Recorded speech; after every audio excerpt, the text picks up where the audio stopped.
The wind howled gently through the thin cracks in the windowpanes of a weathered old cottage tucked at the edge of a forgotten village.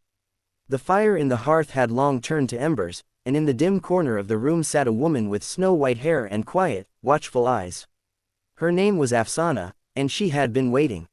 On the small wooden table in front of her sat a single object, a neatly folded letter in a worn envelope, still sealed after more than 30 years.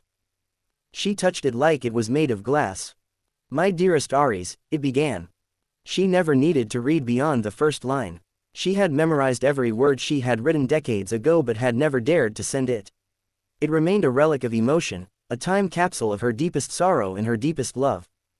She closed her eyes. She could almost hear his voice again, soft, curious, the way he used to call her, Ami, with that hopeful innocence.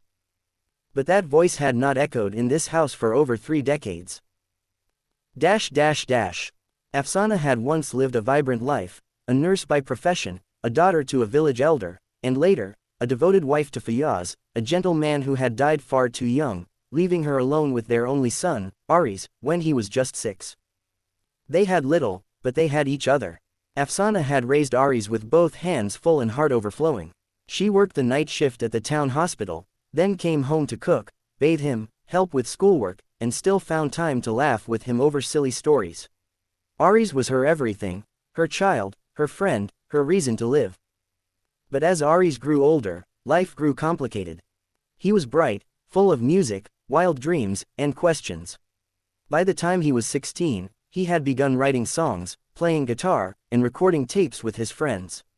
Afsana tried to encourage him but wanted him to focus on studies. She dreamed of him becoming a doctor, not for money, but so he could heal lives the way her husband couldn't be saved. One evening, during what started as a minor disagreement, things spiraled. Aries, frustrated with her expectations, shouted, "You want me to live your life, not mine." Afsana, exhausted and hurt, said something she would never forgive herself for. "And what about the life I gave up for you?" It was meant to guilt him, not wound him, but it cut him like a blade. He packed his bag that night and walked out the door, carrying his guitar and his dreams, and never turned around.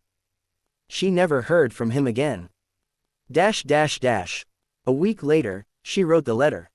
It was her apology, her confession, her surrender. She walked to the village post office the next morning, the letter trembling in her hand. But she couldn't do it. Something stopped her, fear, pride, maybe shame. She turned around and brought it back. Every week, she'd take it out, read it, walk to the post office. In return, the letter never left the house. Neither did she. Years slipped by like water through cupped hands. The seasons changed. The garden outside bloomed and withered. New families moved into the village. Old friends passed on. But Afsana remained, a quiet figure behind a lace curtain, waiting. On Ari's birthdays, she baked a small cake. She'd light one candle and whisper, "Happy birthday, Beta," into the silence. Then she'd sit beside the letter and cry herself to sleep. On Eid, she left the porch light on all night, hoping maybe this would be the year he would return. He never did. She once saw a man on TV with a voice like Aris's, a singer in Istanbul. She froze. Her hands trembled, but the name was wrong, and her heart sank again. Yet she never stopped believing. 32 years had passed. Then, one rainy afternoon, as gray clouds gathered and thunder grumbled in the distance, a knock came on her door. She opened it to find a young woman, no older than 20, with wide, anxious eyes and soaked hair clinging to her forehead. "Are you, Afsana?" the girl asked. "Yes. I think I'm your granddaughter." Time stopped. The girl introduced herself as Noor. Her father, she said, was Aries. Afsana almost collapsed. They sat together by the fire. Noor pulled out an old photograph, a man holding a baby girl. He had Aris's smile, his eyes, his soul. "He passed away 2 years ago," Noor said softly. "He had cancer." Afsana stared into the photo, her hands trembling. Noor continued, "He didn't talk much about his past.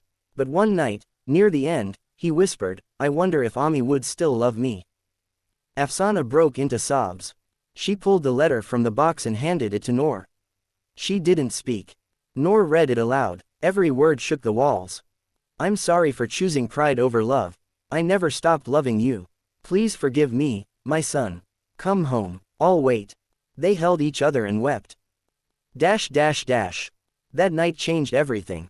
Noor stayed with Afsana. They laughed. They cried. They planted tulips in the garden and fixed the broken radio. Noor played Ari's songs, preserved on old tapes. Afsana smiled through her tears. She had a second chance, not with her son, but with his daughter. Together, they honored Ari's.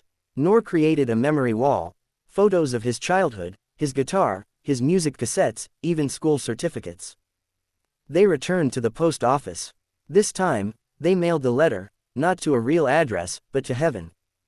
On the envelope, Noor wrote, "To Papa, from Ami. Sent with love." Time became soft again. Afsana laughed more. Noor called her, Nani. They celebrated birthdays again, this time, with real hugs and real candles. 3 years later, on a quiet morning, Noor brought Afsana her tea, but found her sleeping by the window, the letter clutched to her chest. She had passed peacefully. On the back of the letter, Noor found a new line added in delicate, shaking handwriting. "I'll wait for you again, my son. In the next life." At her funeral, the village gathered. Noor stood before them and read the letter one final time. There were tears, silence, and finally, applause.